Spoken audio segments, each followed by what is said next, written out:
Welcome to the Endurance Horse Podcast, where endurance riders from all across the globe gather, sharing their stories, goals, and progress as they train for and compete in endurance events at every level. So kick off your shoes, pull up a chair, and listen as we gather around the virtual campfire and listen to friends from across the world.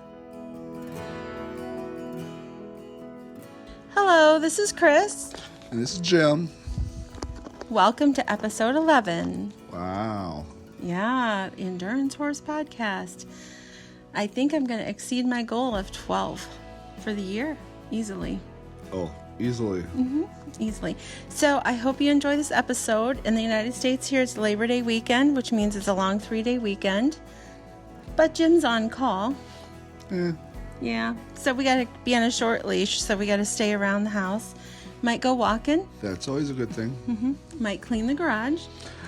Only if I absolutely have clean to. The garage. Yeah, the garage needs clean. Isn't that what Labor Day means? It means you should do extra labor. No, I think it's cookouts and drink beer and bonfires and But that's not how it's named. and- It's named Labor Day. To me, that means you got to go do some work No, you're honoring the people who have labored. by doing more work. Oh. So is it the husbands think Labor Day is cookouts, and the wives think it's clean the garage? Enjoy episode 11.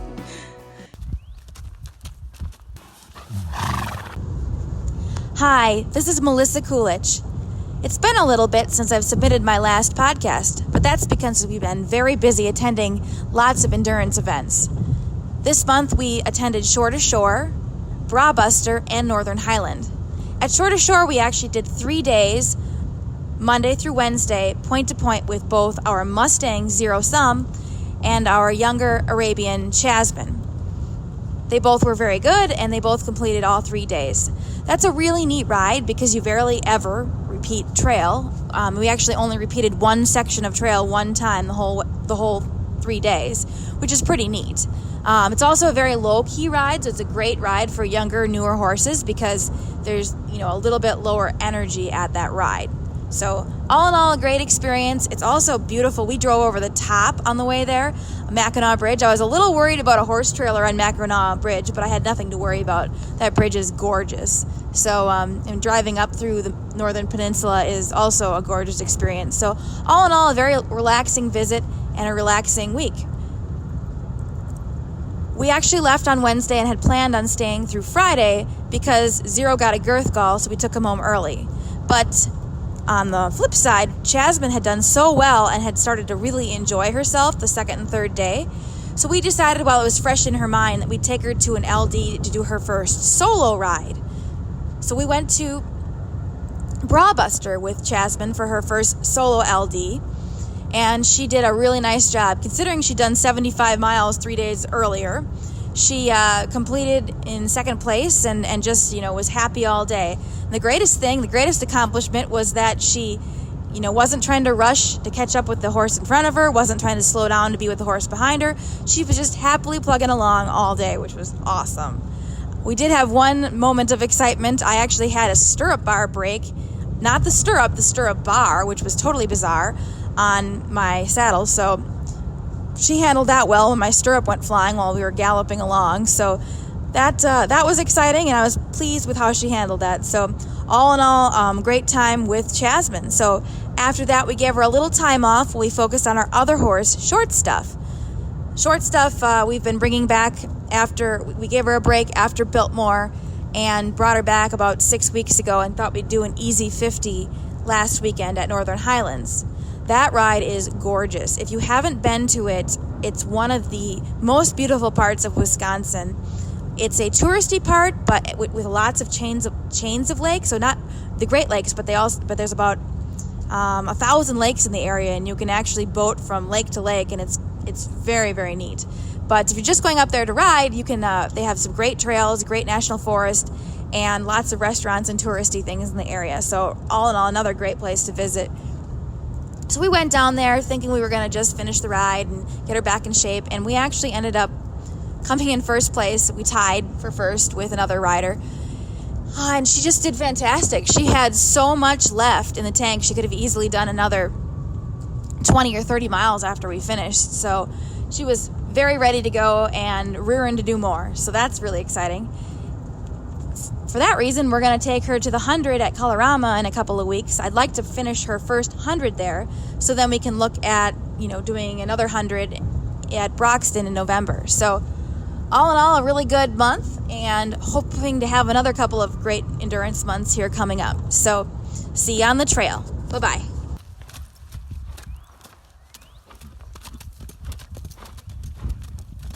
Hi, this is Courtney Krueger.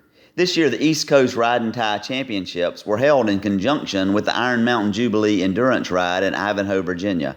And I wandered around camp and got as many ride and tie stories as I could. Hi, my name is Liara Gonzalez. I've been in Ride and Tie probably about 6 years now.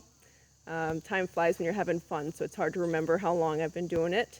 And one of the most memorable stories I had was here at Iron Mountain 2 years ago, I think it is now, where all of a sudden, about 5 miles from the finish, I got really, really sick, kind of sick that I hadn't ever experienced before. And then the next day, I did another 30-miler, and then again, 5 miles from the finish, I got really, really sick, had to go into the woods, and I won't go into more detail than that, except that it was not pleasant. And still had to race to the finish, because as I was pulling up my shorts, another team caught us. And so I had to run down and hard, and 5 miles, something like that, and get to the finish line, and I collapsed, but I had fought off that other team, and that was all really exciting and great. And then the following week, I was thought, something's not quite right, and it turned out that I was actually pregnant. So that was why I was getting so sick out on the trail, unlike I had ever experienced before. Hi, this is Nick Restrepo. I'm Liara's husband. I'm not an avid rider, neither an avid runner. But a few years ago, Liara, my wife, volunteered me to do a 50-mile race, again, without any experience whatsoever. So I decided to go ahead and do it just because she was pregnant at the time. So I figured I would do it for Liara and the baby.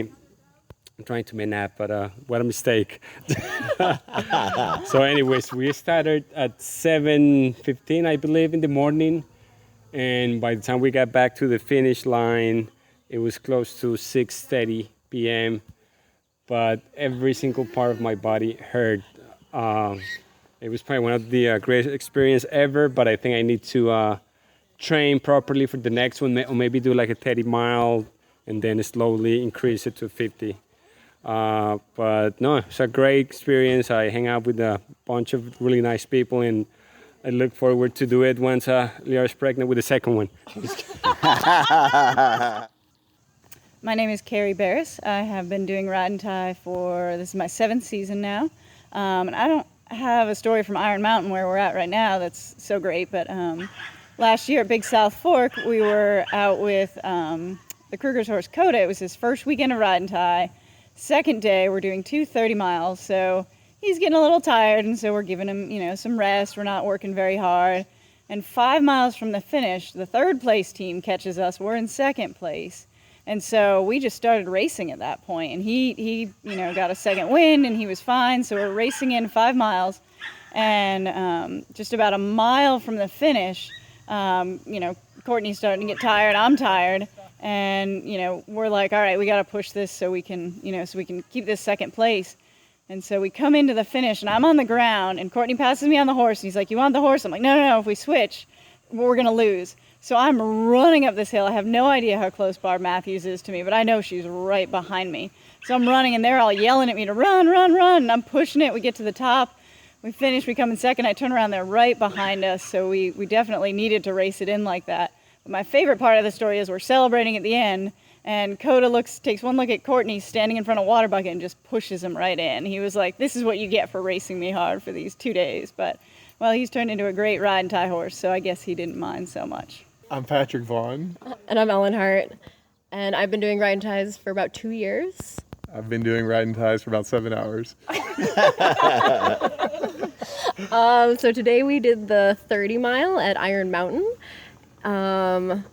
Let's see, I think I rode about 1.25 miles and tied the horse, and then maybe PJ can pick up and tell what happened after that. Yeah, so I got on him just at the beginning of the big climb, and I think I passed all the other ride and tie runners and never actually caught Ellen. So I wound up riding, So it's my 12 fault. miles. I think it's my fault because he never caught me. Yeah, no, I got I don't know, about 5 miles in, and the horse started kind of fighting me on running, and I'm not really a that experienced of a rider, so I didn't really know how to get him motivated other than when the horses were passing by, he would jump on and follow him for a minute, but it took me a little while to get to the turnaround point. So I think I got to the halfway, which is about 14 miles maybe. I think I hung out for 20 minutes, and all the other ride and tiders came in, and I think I found Carrie, and I was like, when's the last time you saw my partner? She's like, mile 5. Shit. Yeah, we walked until about 12, I think, and then when we hit the field, he started running again. And So I turned around and ran backwards, and everybody told me I was going the wrong way for a couple miles, until I think I caught up to them, he and another horse loping across the pasture, and sent them right into the vet check, so I turned around and ran back to the vet check. Yeah, so I was struggling with the stirrups a little bit. My feet were coming out of them, so that was definitely a struggle in the first half. So we made a couple of adjustments, and I think the second half was a lot smoother, or to me it was. We didn't get separated by more than a mile in the second half. We kept it really close. Yes. And used everybody else on the course to our advantage. Yeah, it's much easier to ride 2 or 3 miles than 10 or 12, at least for me. Hey, my name is Allison Zaytunian, and I've been doing Ride and Tie for 4 years now. And this weekend at Iron Mountain Ride and Tie, I partnered with my friend Annalay Monk, who's 11 years old. And she had done a few races before today, but this is the first time that she's done back-to-back 15-mile races. So let me let Annalay introduce herself. As you can see, I am 11 years old, and I started when I was 9 years old. This past weekend, I did back-to-back 15 miles, and it was really fun. Allison and I had a goal to do 3 hours, and we actually finished in 3 hours. So, yeah. And yesterday on our race, we decided to stick together with another team just so that we could tie our horses together, because the horses seem to be a little calmer when they are tied together. So we ran with Anna's mom, Karen, and her partner, Rick, and we kept them together and tied them together. But today we actually raced by ourselves. And our horse, Cruz, he was a little spunkier today because he didn't have a partner to race with, but he was a great partner, and we actually stayed together during this race and still managed to finish in 3 hours. Hey, this is Dave Venable, and we were at Star Tannery, Virginia, doing a 25-mile ride and tie, and I'm probably halfway through the race, and we've climbed to the top of the mountain. It's a beautiful day with gorgeous views, and I'm running down the ridgeline looking for my horse, and I just sense some motion to my left, and I glance over, and it's a bear, and it's running up the side of the mountain, and I'm looking at how it's going to cross the trail I'm running on, and we will run into each other if I don't stop. So I stop, and he crosses the trail about 15, 20 feet in front of me, and I knew enough to have a big stick, but he didn't even look. He ran right across the trail, and then he got my scent, and he looked back. I raised the stick, and off he went, and Rhonda asked me how big he was. I was like, oh, I don't know, 120 pounds. We get back to camp, and I looked at our 60-pound dog, and I was like, no, I guess he's about 300 pounds, because he was a lot bigger than that dog, and he can run. My name's Rick Knorr. I've been doing ride and tie since 2003, and I started because I wanted to ride horses. I was in California, in Southern California, Orange County, and we had a couple of ride and tie people come into our running club, Snail Space, asking for runners who wanted to ride, and I raised my hand along with a couple other people. So they partnered me up with someone about my height. I had no clue how to ride. I didn't know that, but I had no clue how to ride. Took lessons. And the partner I had, Melanie Ware, was so kind to let me start riding her horse once she saw I wasn't going to fall off. And so I had a few lessons. And what we kind of decided we were, I was the guy who never rode. She was the runner who never ran, and we had the horse who never tied. It was her horse. And actually, we had a lot of fun. We didn't finish high up in a lot of races, but we had a lot of fun. It was really good. She was generous, would let me ride 3-4 times a week if I wanted to. And I can tell you, for the first year, I didn't walk right because I'd never ridden a horse like that. And you just, those muscles, unless you have them young, they don't get trained very easily when you get older. And we struggled, but we had, I think we won the men and women competition 3 times. I'm not sure, but I think that's how many times we won it. I'm Julianne Sear, and this is my second ride and tie in the past 2 months. I'm Caroline Palmore, and I've been doing ride and tie about the same amount of time. And we went to the OD ride at Orkney Springs at the end of July, and that was our first race, and we had a very exciting encounter happen where my student and Caroline teamed up, and she went off trail to go use the restroom and got lost, and ultimately caused Caroline to have to race on foot for about 3/4 of the race. So we learned very quickly how easy it is to get lost on these trails. Yeah, she found me about, 3/4 of the way back, and we were like, okay, I guess we're just riding the rest of the time. But for 2 people who have been only showing competitively, I would say ride and tie has become one of the new favorites between the 2 of us, and we look forward to many more races coming up. That's definitely more relaxed as far as the atmosphere and the people, and they're all a lot of fun to be around. My name is Mary Gibbs, and I've been doing ride and tie for about 6 years. My story is about the first time I did ride and tie at OD, long course, night ride. We were working with Tanner, and Dakota was first ride also. Went out with the Venables, Greg Bradner and I, and Dave Venable and Rhonda, and we got lost on the way back because you can't see at night. It was a blast. We were hooked. We said we'd never do the night ride again, but that didn't happen. We did it several times after. Got to do ride and tie. It's awesome. First ride and tie was on Tanner, a 17-year-old quarter horse, and I might not have been the best rider, having ridden 2 or 3 times when I was 17, and then I was 50-something. So the first time I got on Tanner, I really couldn't even get on, so he was so excited because my wife had been riding with the endurance riders, and he wanted to catch back up. So by the 8-mile mark, I didn't have a blister from holding the horn. I didn't have any skin left on my hand, and I had to come up with a new plan. And my new plan was to run as fast as I could so I never had to ride again. But eventually I had to get on the horse, and the team we were racing, they had a very strong runner who was also a fast rider. And what she would do was she would jump on that horse, ride literally 200 yards at full gallop, and jump off like she was skiing. It was just so fast. So one time she comes galloping by us, so we're cantering behind her, and she stops right in front of me, and I ran right into the horse, and my knee went right up the horse's ass. And it went up the horse's ass. And she wasn't very happy about that. But anyway, it was a great race. My name's Rick Knorr.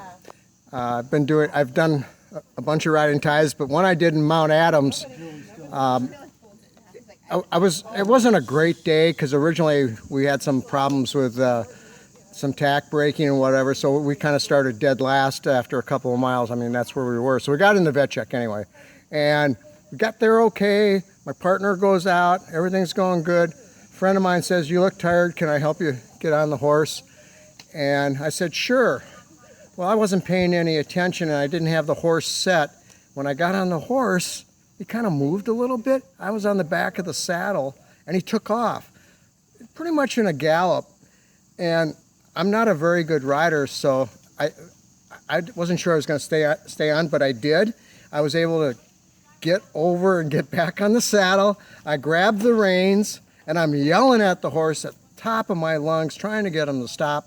I get him to stop. I get my feet in the stirrups, and I head back out for the second loop. And I noticed the guy that I know, he was pointing us out, so we'd go out, and I heard a bunch of clapping and yelling, and I asked him, "What's going on? Somebody finished?" Because I thought, well, man, we're so far behind. No, you stayed on. Hi, my name is Lee Krueger, and I've done not much riding tie at all, just a little bit, but I have done a good bit of endurance riding.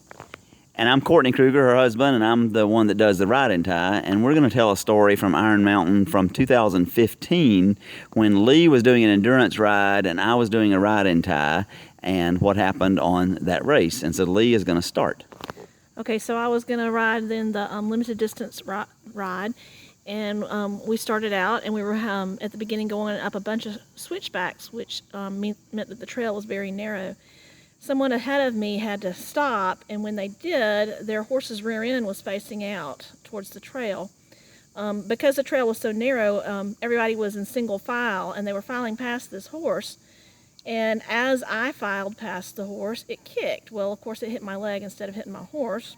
And I thought, oh, that hurts really bad. Man, that is going to leave quite a bruise. And kept going, and it never did quit hurting. And finally I decided, well, I think this is more than a bruise. But part of the story is that my horse Cruz, we were right at the beginning of the ride, and you know how horses are a lot of times kind of crazy at the beginning of a ride, and he had race brain. And we were only about 2 miles in when this happened, and Cruz completely switched his brain from race brain to being totally focused on me and what did I need and how could he help me. And so instead of being jumpy and looking from side to side and trying to canter off and anything like that, he was completely focused on me, and he walked when I asked him to walk, and he didn't buck or he didn't look from side to side. His ears were back towards me, and he was just the perfect horse for the rest of the ride.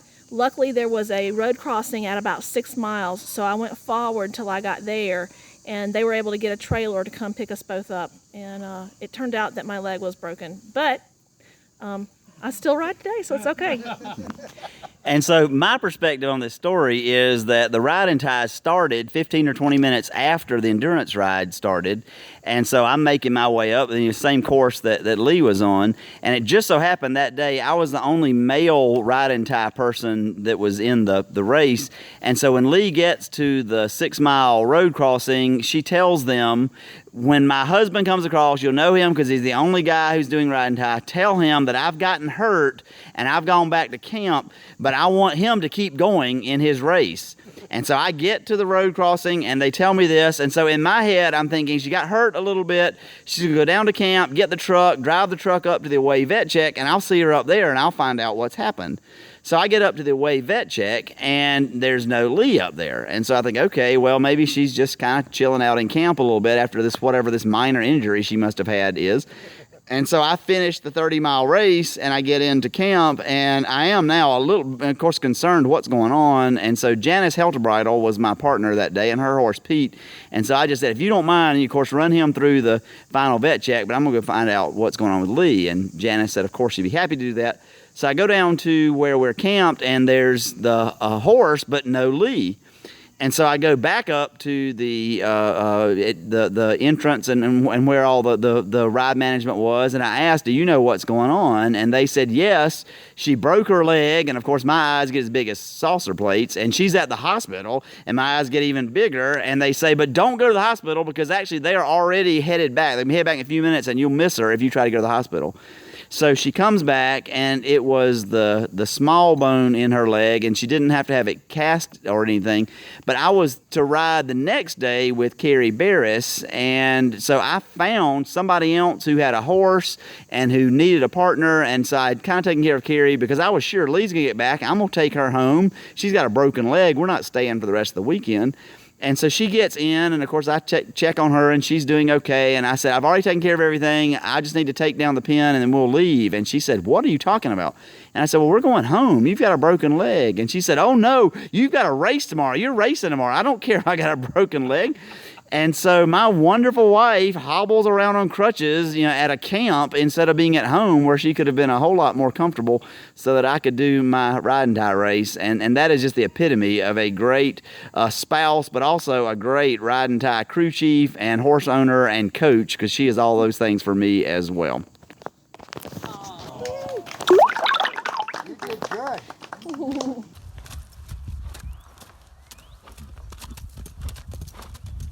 Hey everybody, it's the 18th of August.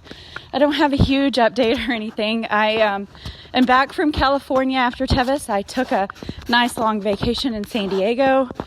This is my first weekend back, and I don't know if you can hear the pitter patter of little feet. I'm not sure they're so little anymore. Kassan has turned 2 years old. His birthday is the day before my birthday. So we're out this morning on a nice long walk. I went out to go get him this morning, and it was so sweet. He didn't even get up, and I got to sit there with him and just rub him all over, and he was so loving and sweet. I just love this guy, and I can't wait to see what he turns into as a grown-up. But we're stopping for a little grass break, but I plan on doing a nice 3 miles with him. And what I'm doing is I carry a handy stick with me because I like to teach him space right now because he's a baby, right? And one day we're going to have to do trot outs together and things like that. So I don't let him act like a baby. He has to act like a big boy all the time. So when we go get his feet done, or rather when the farrier comes to our house, he always finishes with a trot out so she can see how his movement is and everything. So he has to behave. And he just got his feet done 2 days ago, and that's the first time he's ever really done the head tossing and trying to do the little bucking game and stuff like that. And we started over. He had to do it right. And we started over 3 times, actually. But he ended up finishing his trot out like a good boy. And now we are doing our walk. And on this walk, I am doing the same commands as I would riding. I make sure I kiss once for trot, and I ask for a trot, and I kind of do my voice as I would want us to do when we're riding. If he's trotting too fast, I'll tell him he needs to do an easy trot, and I kind of slow it down and do my body movements the same way, and then I say whoa, and he has to stop. And every single time we stop, I make sure I back him up about 3 spots, because who wants a horse that's just sitting there wiggling around, right? So I know he's still a babe, but one day he's going to be my riding partner, and who knows what we'll be doing, what we'll get ourselves into. So I feel it's very important that we treat each other like we're going to from the very beginning. And I learned all this because I had a baby before, and I completely messed up everything with her. I let her be pushy and do all the things she wanted to do, and so I guess you could say I love to learn the hard way. But so that's where we're at, and he has to do everything. He whoas when I say whoa, he walks when I say walk, and he trots when I say trot. And we're not going to do any sort of cantering or anything like that. And I'm not making him run a full 3 miles or anything right now at this time. I think this year we're going to move up to it, but I want him to basically know these commands and to behave himself and to keep his space. He's not allowed to go past me. That's why I have that handy stick. When I'm jogging, I keep it in front of his chest so he knows he's got to stay right where he's at. And then of course he has his big brother at home, Merlin, who keeps him on a nice short leash too. But I haven't got a chance to go ride Merlin yet. As you all know, I've been having saddle fit issues. I'm going to try my friend's saddle this morning, and we are going to go on a ride up in beautiful Cloudcroft where it's cooler, because although it's only 20 miles away, it is so hot in the desert, and we're still hitting 100 degrees every day. So it'll be nice to go up to the mountains, and it'll be cooler but higher elevation, and that's great training, right? Well, that's it for now. My next ride plan is Kitty in Texas. I can't wait to do that. The ride just started last year, and I heard so many great things about it. It's beautiful. I saw pictures, and my plan on mileage right now is I would love to be able to do a 50, but I've been off Merlin so long because of Tevis and everything. He's been off about a month, I would say since July, and I'm going to do 15 miles this weekend. I plan to do 15 miles. And the next weekend, I'm going to do 2 slow 15 miles, which will be Saturday and Sunday. The next weekend, I'm still going to do a slow 20 because he needs to just build up, and we can be out there all day long as he does the mileage. And then we'll see. I'll start bringing up the speed a little bit, and if we can do a 50 at Kitty Quay, I'm going to do it. Well, that's it. That's the update for us and my 2 babies. And I just thank you guys for listening, and until next time, you guys stay blessed and have fun.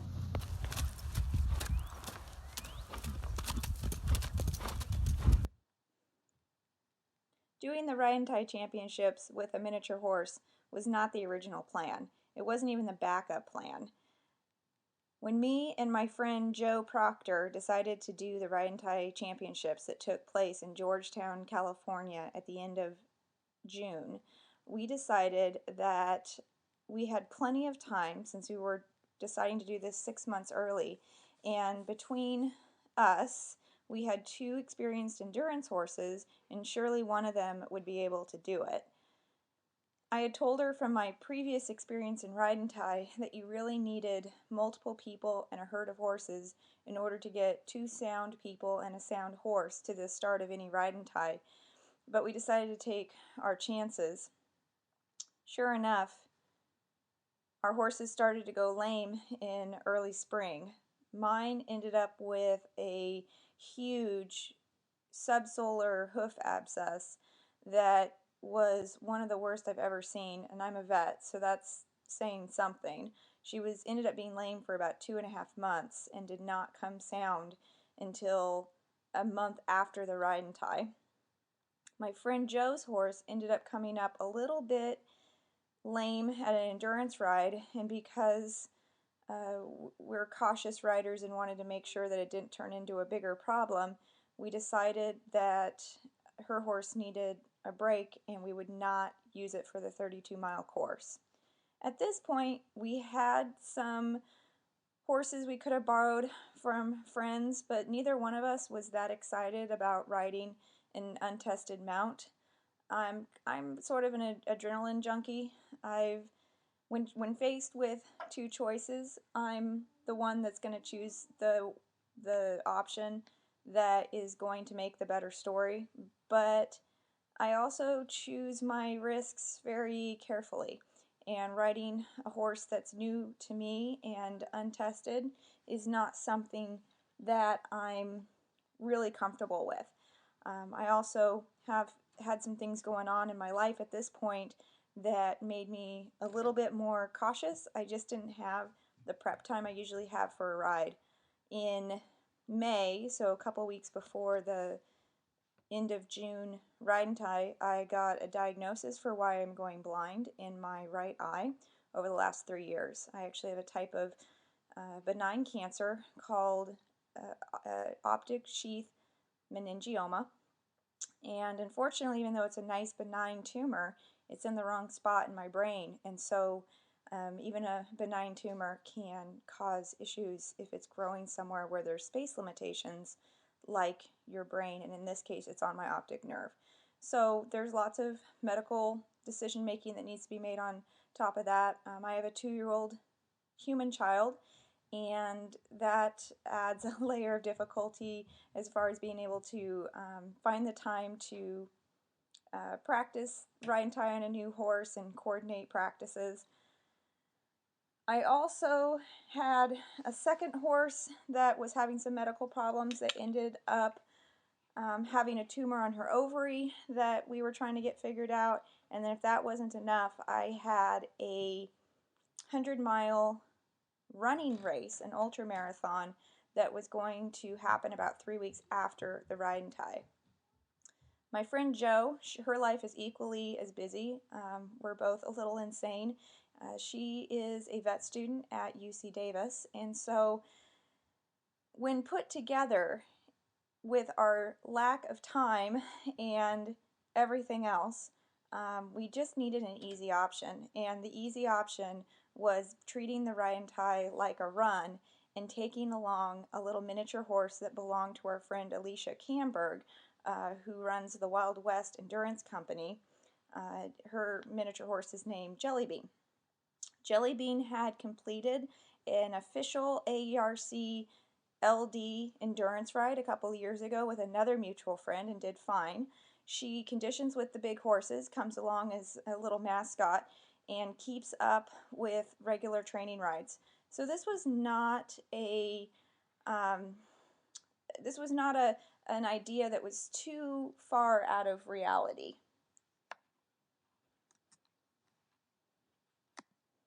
There's some other minis in our region that are doing things like intro rides and other shorter distances, but to our knowledge, Jelly Bean was the first mini horse that has done a full-length sanctioned AERC endurance ride, and it was kind of exciting to think about making her the first mini to do a long course ride and tie as well.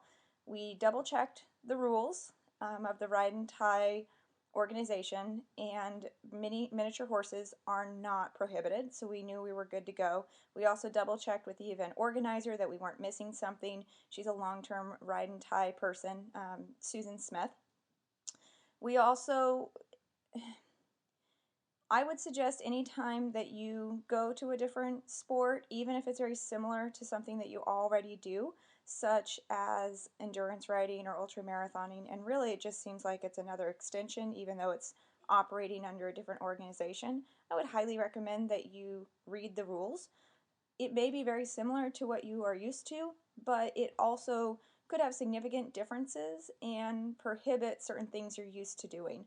We did our research, we asked questions, we made sure that it was on board. I want to assure people this was not a spur-of-the-moment harebrained idea. Yes, it was not our first choice to do this, but we definitely did our homework and came well prepared with a well-prepared mount. I run 100-mile endurance runs, as well as in the past I've done 100-mile endurance rides, and my friend also does ultras, so we knew we were well prepared for the distance. I have always been fascinated by being out on the trail and being in the outdoors and going really far.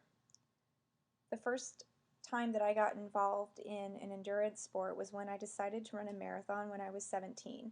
I had done a 5-mile run, and it had seemed like a really long distance. It was certainly the longest distance that I had ever heard anyone in my town or my family running, and so I decided a marathon would be an appropriate goal.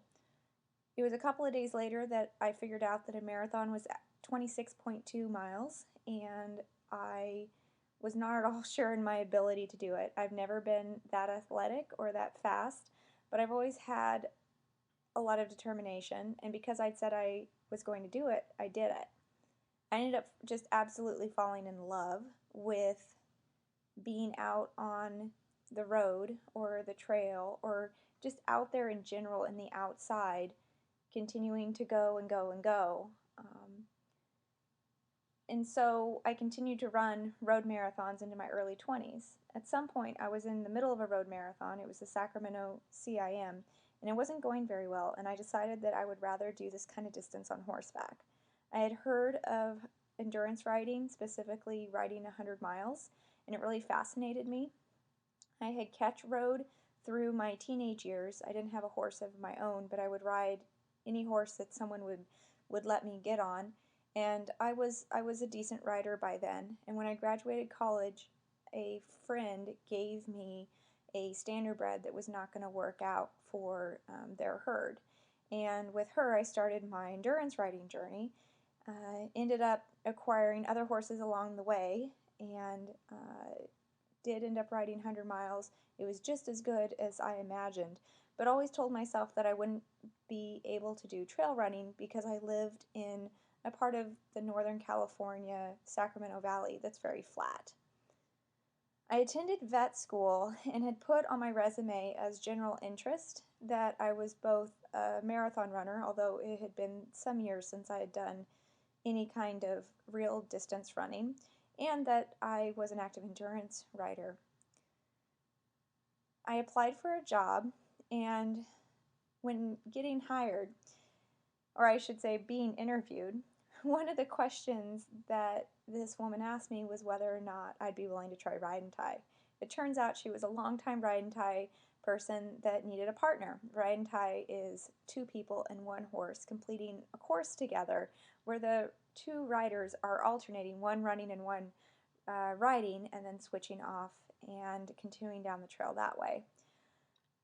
I said I'd love to. So we did some practices. She ended up being my veterinary school mentor because she was also a veterinarian in public health, and she introduced me to the sport of ride and tie, and I found out that I can run trails and I'm actually pretty good at them. I'm still not very fast, but there's something about the natural rhythm to a trail that I really love, and it dictates when you walk and when you run and when you run faster. I'm still not terribly fast, but I get the job done, and it turns out the further I go, I don't slow down. I just keep going, and it's just this wonderful, powerful feeling of being a badass and accomplishing something that nobody can take away from you.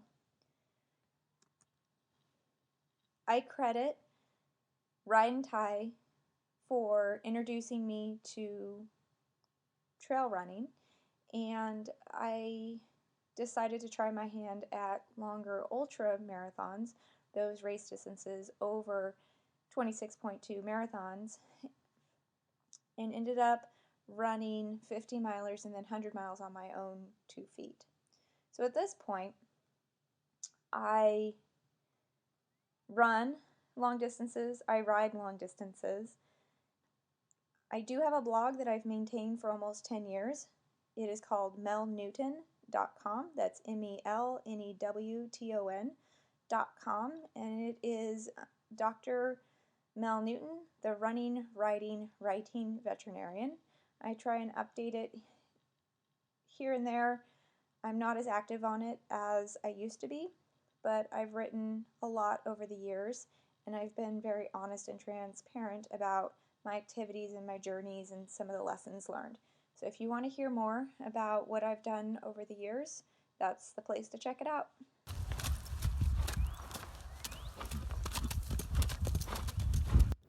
Hi, this is Megan Gresham in Sheridan, Wyoming, and I submitted a clip to the very first episode of the podcast. I did and definitely still do represent the newbies and people trying to get into the sport of endurance. I've actually never been to a ride, but I want to do it so badly. And when I first submitted my clip, I was pregnant, and I had been working with my little dun paint, a little stocky cutting cowbred horse. And he was such a neat horse, but just not exactly suited for endurance. He had a walk, jog, and lope that never exceeded about 4.5 miles an hour. I have pretty limited time as it is as a mom and working full-time and such, that I want to pour my efforts into a horse that I think can actually go somewhere in the sport. So I found him a home up in Idaho with a super nice lady, and she does cows and trails on him, which is perfect for him. And that opened up space in my pasture to start looking for a prospect that was a little bit more suitable for what I wanted to do, which is endurance. And I started looking at Arabians, and I stumbled on some lame horses and had some hiccups along the way. But I found Ravenwood Horse Ranch, Ravenwood Arabians, up in Ronan, Montana. And I picked out this gorgeous flaxen chestnut colt with a stripe down his face and one white sock. His name is Ravenwood Heartache, and I call him Heart. He's a 2-year-old colt. And he actually came home the day I gave birth to our little boy. I was in contractions and labor and everything, and communicating with this sweet gal who was bringing him home from Montana down to Wyoming. And he pretty much arrived home in my pasture right when our little boy Malcolm was born. And the next day I begged to be let out of the hospital early. I had only been in there for less than 24 hours. So my husband and I and our 2.5-year-old boy Calvin and new little Malcolm all loaded up into the Jeep and we went out to the barn and met my new red colt, Heart. And so that was exciting. I've mostly been spending this summer at home with a newborn baby. I was hoping to get out to volunteer, watch some rides, but I have been able to work with Heart quite a bit, as much as you can with a 7-week-old baby. He's hasn't been handled a whole lot, which is neat. He was raised out in a big pasture with horses, but he's extremely friendly, always the first to greet me at the pasture, and smart, spunky, easy to work with, always picks things up quick. He's curious more so than spooky. I've been able to get him in the water and everything else, and he's just a lot of fun to work with. I start colts really slow, so as a 2-year-old, he's mostly just hanging out, but I'll sit on him as a 3-year-old, start working with him a little bit more seriously under saddle as a 4-year-old. Hopefully, in his 5-year-old year, I'll start putting some miles on him, and I'd love to start looking at some rides. My plan was to get a younger horse, a colt, and let my human babies, grow up a little bit more and hopefully be a little bit less dependent on mom. And then I can get more into the endurance stuff. But maybe even next year I'll be able to ride and watch. There's tons of rides around here, the Bighorn 100, not to mention, but there's tons of rides all over. I've been making friends on the Facebook group, and I'd love to even just crew for somebody or go out for support and just watch and learn. I want to do it so badly, and Christina urged me to send in an update, and I don't really feel like I have much to update on since I haven't been hardly even working with my horses, but I guess getting a little 2-year-old Arabian endurance prospect the day I gave birth was a step in the right direction. Hopefully there's some other moms or people who just have life getting in the way that is stopping them from getting into the sport. Well, hang in there and we'll all get out there at some point. I hope to see everybody out there soon.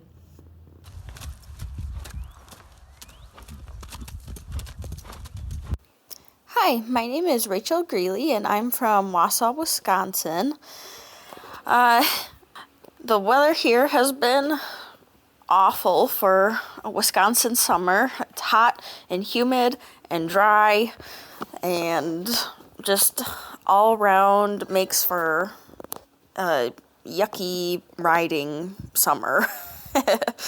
I have a 10-year-old Morgan mare that I ride, and I've had her since she was a weanling, so about 10 years now. She's the typical red-headed mare with lots of personality, sometimes too much, but that's what makes it fun, right? So I've had horses my whole life. My mom has always had horses, so I grew up riding, and we just found endurance riding last year, and we love it. We are possibly hooked for life. We went to an intro ride at Arkdale at the Iron Oak ride, and we had such a fun time. We really, really like endurance because they always, put the horse first. You don't have to look pretty or, buy silver and $100, breeches and jackets and everything. You can if you want to, I guess, but you don't have to. So I really appreciate that, and my pocketbook appreciates that.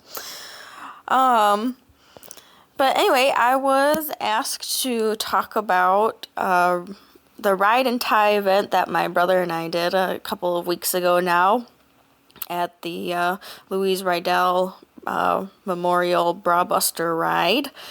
For those of you not familiar with ride and tie, it's an event where there's 2 people and 1 horse, and one person starts out riding and another person starts out running. Down the trail, the rider gets off and ties up their horse to a tree, and then starts running, and then the runner catches up to the horse. Hopefully the horse is still there. And then gets on and rides past the runner and so forth, leapfrogging down the road or trail. And we had such a fun time. It's not sanctioned, since I believe the National Ride and Tie, it has to be at least 25 miles. We only did like 10, I think. But it was so much fun, and you don't have to be a runner to do it. I'm not a runner at all. I, walk and sort of jog when I can. My brother is a runner, so he could run and ride, so he made up for a lot of my slowness. But it was such a fun time to do it as a team sport. Usually in endurance and competitive trail, it's you and your horse. But this was fun, getting to do it with two people. It was a blast, and so I would recommend anyone to try it.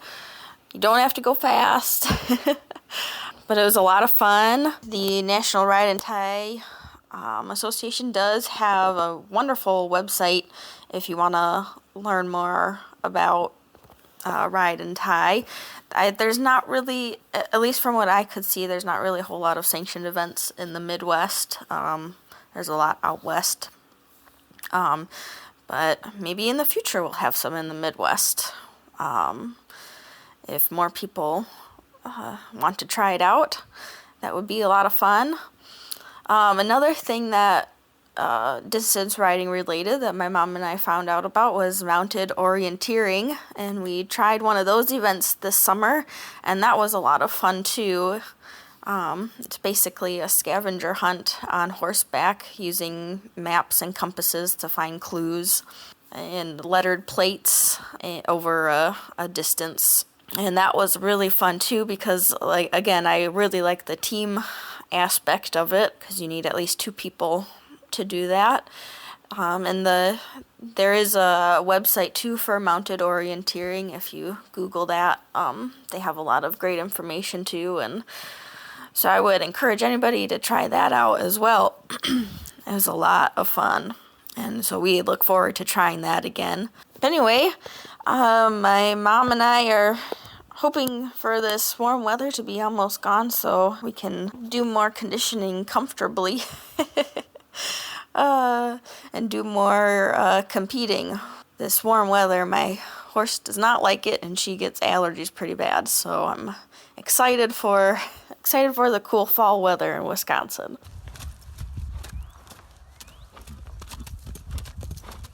The person that introduced me to Ride and Tie, her name is Michelle J. Russell, and her very special horse that we practiced on and got me through my first couple of ride ties was a flea-bitten gray named Stashi, who is now retired but still happily packs kids around when he feels like it. Doing ride and tie was the gateway to developing my confidence that I could actually run on trails, and it wasn't just a fluke when I would get off and run with my horses during training or at endurance rides. Now I have completed a 100-mile trail race on my own 2 feet, several 100Ks, and some 50-milers. Right now I have my Tevis buckle from completing the 100-mile horse ride that is called the Tevis Cup. I have 2 Ride and Tie Championship buckles. One earned the regular way with my horse Farley and my best friend Elizabeth Funderbuck. And I'm currently trying to get into Western States, which will be the 3rd buckle of what I like to call my buckle trio. There's not very many people who have been able to accomplish this, and I think there's a neat kind of symmetry to have 3 buckles, one that represents riding, one that represents running, and then of course the Ride and Tie Championship buckle, which is a combination of both of them. It's good to have goals in life. I'm not sure when it will happen. I have a lot going on right now. I am a mother of a 2-year-old. I am a veterinarian with a busy life and a busy career. I mentioned that I got diagnosed with cancer about 2 months ago. I have an optic nerve sheath meningioma. It is not life-threatening, but there's a certain amount of doctor's visits and time and stress that goes into that diagnosis and trying to figure out what I want to do for treatment, if any treatment. And so all I can do is keep getting out on the trail and plugging away at the miles, whether it's on horse or on foot, because we only have one life to live. And my advice is to go through open doors and see where it takes you, and always choose the door that lets you tell a story afterwards.